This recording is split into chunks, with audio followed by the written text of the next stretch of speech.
নমস্কার। The essence of শাস্ত্র চ্যানেলে আপনাদের সবাইকে স্বাগত জানাই। আজকের আমি আপনাদেরকে ঘুমের মাধ্যমে কিভাবে সৌভাগ্য বৃদ্ধি করা যায় তা নিয়ে বিশেষ কয়েকটি উপায়ের কথা বলবো। দেখুন, আমরা সারাদিনই কোনো না কোনো কাজকর্ম করে থাকি, আর এই সারা দিন অক্লান্ত পরিশ্রম করবার পর একটু বিশ্রামের প্রয়োজন হয়। আর এই বিশ্রাম মানে হলো কি? ঘুম। ঘুম হলো মানুষের শরীরের অত্যন্ত প্রয়োজনীয় একটি ওষুধ। এই ঘুম আমাদের দেহ, মন এবং মাথা, এই তিনটিকেই কিন্তু সঠিকভাবে পরিচর্যা করে। এই ঘুম যে ঘুম ঘুমের যদি অভাব হয়, তা যেমন শুধু শরীরের ক্ষতি করে তা নয়, এর পাশাপাশি কিন্তু সৌভাগ্য নষ্ট হয়ে যায়। জ্যোতিষশাস্ত্রে ঘুমকে বিশেষ গুরুত্ব দেওয়া হয়েছে। এই ঘুমই বলে দেবে যে আপনার জীবনে সৌভাগ্য লক্ষ্মীর আশীর্বাদ বর্ষিত হবে কি না। দেখুন, এই যে ঘুম, আমরা তো রাত্রেবেলা প্রত্যেকেই ঘুমাই। এই ঘুমের সময় যদি আমরা বিশেষ কয়েকটি উপায় অবলম্বন করতে পারি, তাহলে আমাদের উপর কিন্তু সৌভাগ্য লক্ষ্মীর আশীর্বাদ বর্ষিত হবে। দেখুন, মানুষের জীবনে আমরা প্রত্যেকেই তো অক্লান্ত পরিশ্রম করি। যদি সঠিকভাবে ঘুম না হয়, তাহলে আপনি ভেবে দেখুন পরের দিন সকালে উঠে কাজকর্ম করবেন কিভাবে। ঘুমের অভাবে আপনার মেজাজ খিটখিটে হয়ে থাকবে। ফলে আপনি ব্যবসায়ী হন বা চাকুরিজীবী হন না কেন, সেখানে আপনি সঠিকভাবে কাজ করতে পারবেন না, কাজে মন দিতে পারবেন না। এর ফলে কি হবে? আপনার যে প্রগতি বা উন্নতি, তাতে বাধা আসবে। ব্যবসায় আপনি মন দিতে পারলেন না, যার ফলে আপনার যে যদি দোকান থাকে সেখানে কাস্টমার এলো, সে একটা কিছু বলল, আপনার ঘুম হয়নি ঠিকঠাক, মেজাজ খিটখিটে হয়ে আছে, তার সাথে উল্টোপাল্টা কথা বলে বসলেন। কিংবা আপনাকে একটা জিনিস চাইছে, আপনি অন্যমনস্ক হয়ে আছেন, এটাও ঠিক নয়। অন্যদিকে অফিসে আপনি কাজ করতে করতে যদি দেখা যায় আপনি ঘুমিয়ে পড়ছেন বা কাজে ভুল করছেন, সেটাও একেবারে ঠিক নয়। তাই ঘুম মানুষের জীবনে অত্যন্ত প্রয়োজন, কিন্তু সেই ঘুমটা হতে হবে সঠিক ঘুম। এর জন্য জ্যোতিষশাস্ত্রে বিশেষ কিছু উপায়ের কথা বলা আছে। আজকে আমি আপনাদেরকে এক এক করে সেই উপায়গুলি বলছি। দেখুন, আমাদের না প্রত্যেকেই বেশ কিছু জন আছেন যাদের ঘুমের আগে বই পড়ার একটু অভ্যেস আছে। এটা অত্যন্ত ভালো।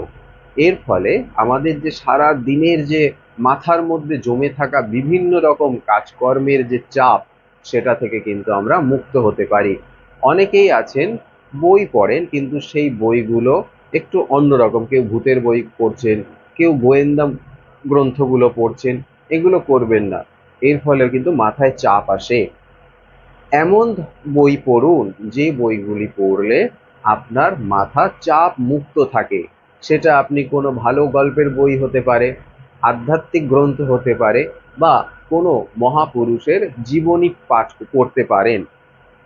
মানে এমন ধরনের গল্পের বই বা এমন বই পড়ুন যেগুলি কিন্তু মনের মধ্যে বা মাথার মধ্যে চাপ সৃষ্টি না করে।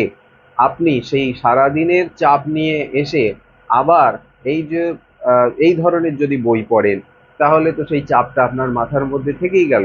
তাহলেও দেখবেন আপনি ঘুমালেও আপনার মাথা কিন্তু কাজ করে চলেছে। মাথাকে বিশ্রাম দেওয়া অত্যন্ত প্রয়োজন। মাথা যদি মাথায় যদি চাপ থাকে, তাহলে কিন্তু কোনো কিছুই আপনার সঠিকভাবে চলবে না। এর ফলে আপনার কি হবে? সৌভাগ্য হানি হবে, আপনি উন্নতি করতে পারবেন না, না ব্যবসায়, না চাকুরি জীবনে। সুতরাং যারা যারা রাত্রেবেলা ঘুমের আগে বই পড়েন, তাদেরকে অবশ্যই বলবো ভালো বই পড়ুন, আধ্যাত্মিক গ্রন্থগুলি পড়ুন, কোনো মহাপুরুষের জীবনী পড়ুন। এতে করে ঘুমও ভালো হবে এবং সৌভাগ্য বৃদ্ধি হয়। আর কি? আরেকটি বিশেষ উপায় হলো, আপনারা যখন রাত্রেবেলায় ঘুমাচ্ছেন তখন কি করবেন? আপনাদের বিছানার পাশে যদি সাইড টেবিল থাকে তাহলে খুবই ভালো, আর না থাকলে একটি টুল বা একটি কোনো কিছু নিয়ে নিন। নেয়ার পর সেই একটা পিতলের বাটি হোক, পিতলের গ্লাস হোক, কিংবা পিতলের কোনো ঘটি হোক, বা পিতলের যে কোনো পাত্রই হোক না কেন, সেটিতে জল ভর্তি করে আপনার ওই বিছানার পাশে যে টেবিল বা টুলটি আছে তাতে রেখে দিন, দিয়ে ঘুমিয়ে পড়ুন। এবার ঘুম থেকে উঠে সেই পেতলের পাত্রের জলটি নিয়ে গিয়ে কোনো ফুল গাছের গোড়ায় ঢেলে দিন। এটি ঘুম থেকে উঠে সঙ্গে সঙ্গে করবেন। কোনো কাঁটাযুক্ত গাছের গোড়ায় কিন্তু দেবেন না। সাধারণ যে ফুল গাছ আছে সেই ফুল গাছের গোড়ায় এই জলটিকে ঢেলে দিন। এতে করে দেখবেন আপনাদের উপর সৌভাগ্য লক্ষ্মীর আশীর্বাদ বর্ষিত হবে। রাত্রেবেলা ঘুমোতে যাওয়ার আগে কিছুক্ষণ হাঁটা চলা করুন। খেয়ে নিয়ে সঙ্গে সঙ্গে শুয়ে পড়বেন না। এটিকে কিন্তু মেডিকেল শাস্ত্রেও বলা হচ্ছে যে খেয়ে সঙ্গে সঙ্গে শুতে নেই, কিছুক্ষণ হাঁটতে হয়। 10 মিনিট, 15 মিনিট, খুব কমপক্ষে 5 মিনিট এই হাঁটাহাঁটি করলে কি হয়, মেডিকেল শাস্ত্র বলছে হজম ভালো হয়। আর হজম ভালো হলে কি হবে, আপনার ঘুমটাও ভালো হবে। জ্যোতিষশাস্ত্র বলছে, জ্যোতিষশাস্ত্রেও বলা হচ্ছে যে খাওয়ার আগে খাওয়ার পরে ঘুমোতে যাওয়ার আগে বেশ কিছুক্ষণ হাঁটা চলা করে নিন। আর এই হাঁটার সময় কি করবেন, হাঁটার সময় অবশ্যই কৃষ্ণ মন্ত্র অথবা বিষ্ণু মন্ত্র জপ করতে থাকুন। এর ফলে আপনার যে সারা দিনের মনের উপর বা মাথার উপর যে পরিশ্রমের চাপ রয়েছে সেটি মুক্ত হয়ে যাবে। আপনার চারপাশে যে অশুভ শক্তিগুলি আছে সেগুলি কেটে যাবে। এর ফলে রাত্রেবেলায় আপনার ঘুম ভালো হবে। আর ভালো ঘুম পরের দিনে কাজে নতুন উদ্যম নিয়ে আসে। এর ফলে কি হয়, সৌভাগ্য বৃদ্ধি হয়। আরেকটা বিষয় বলছে যে আমরা তো সারা দিন নানান রকম চাপ নিয়ে বাড়িতে ফিরি, অর্থাৎ কর্মক্ষেত্রের বিভিন্ন রকম চাপ নিয়ে আমরা বাড়িতে ফিরি। এর ফলে কি হয়, আমাদের নার্ভাস সিস্টেমটা কি হয়ে থাকে, দুর্বল হয়ে যায়। আমাদের শরীরের মধ্যে ক্লান্তি, মাথা ঝিমঝিম করা, একটা খিটখিটে ভাব এগুলো দেখা দেয়। এর জন্য কি করবেন, যে কিছুটা উষ্ণ গরম জল নিয়ে নিন, নিয়ে তার মধ্যে আপনি আপনার পা দুটোকে চুবিয়ে কিছুক্ষণ রেখে দিন। কিছুক্ষণ রাখার পর ভালো করে শুকনো কাপড় দিয়ে পা দুটোকে ভালো করে মুছে নিন। নেওয়ার পর নারকেল তেল নিন, নিয়ে দুটো পায়ে ভালো করে মালিশ করুন, পায়ের পাতায় ভালো করে মালিশ করুন, করে ঘুমিয়ে পড়ুন। এর ফলে আপনার ঘুম ভালো হবে এবং জীবনে উন্নতি করতে পারবেন, কিংবা সৌভাগ্য লক্ষ্মীর আশীর্বাদ আপনাদের উপর বর্ষিত হয়। আরেকটা, আমাদের ঘুমের আগে, আমরা তো সারাদিনই বাইরে ধরুন কাজকর্ম করছি, বাড়িতে এসে ঘুমের আগে যদি হালকা কিছু ব্যায়াম করে নিতে পারেন এর ফলে কিন্তু ঘুম ভালো হয়। ঘুম জীবনে উন্নতির সোপান, এটা কিন্তু মাথায় রাখবেন। অন্তত 8 ঘন্টা ঘুমোতে হয়। মেডিকেল শাস্ত্র, জ্যোতিষ শাস্ত্র, আধ্যাত্ম শাস্ত্র সবেতেই বলা হয়েছে যে ভালো ঘুমের ভীষণ প্রয়োজন।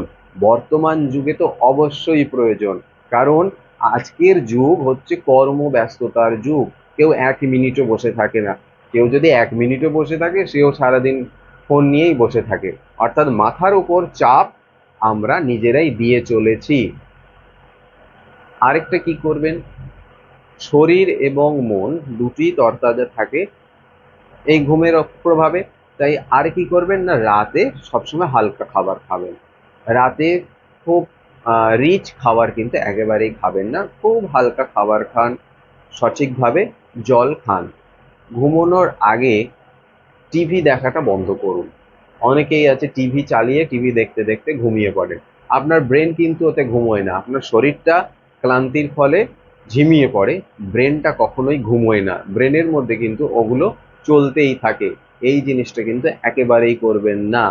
ব্রেনকে সব সময় শান্ত রাখুন, মাথাকে সব সময় শান্ত রাখুন।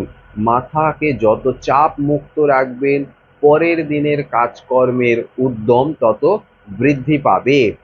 এবারে সব শেষে একটি বিশেষ উপায়ের কথা বলছি, সেটি হলো ঘুমোতে যাওয়ার আগে বিছানায় বসে যারা দীক্ষিত ব্যক্তি আছেন, অর্থাৎ যাদের গুরুমন্ত্র নেওয়া হয়ে গিয়েছে বা দীক্ষা নেওয়া হয়ে গিয়েছে, তারা উত্তর দিকে মুখ করে আপনারা আপনাদের ইষ্ট মন্ত্র বা গুরু মন্ত্র জপ করতে থাকুন, তারপরে ঘুমোতে যান। যারা দীক্ষিত ব্যক্তি নন তারাও অবশ্যই শিব মন্ত্র জপ করুন। এর ফলে দেখবেন আপনাদের রাতের ঘুম ভীষণ ভালো হচ্ছে। এই কয়েকটি উপায় অবশ্যই অবলম্বন করুন, দেখবেন আপনাদের উপর সৌভাগ্য লক্ষ্মীর আশীর্বাদ বর্ষিত হচ্ছে। ঘুম মানুষের জীবনের শ্রেষ্ঠ ওষুধ।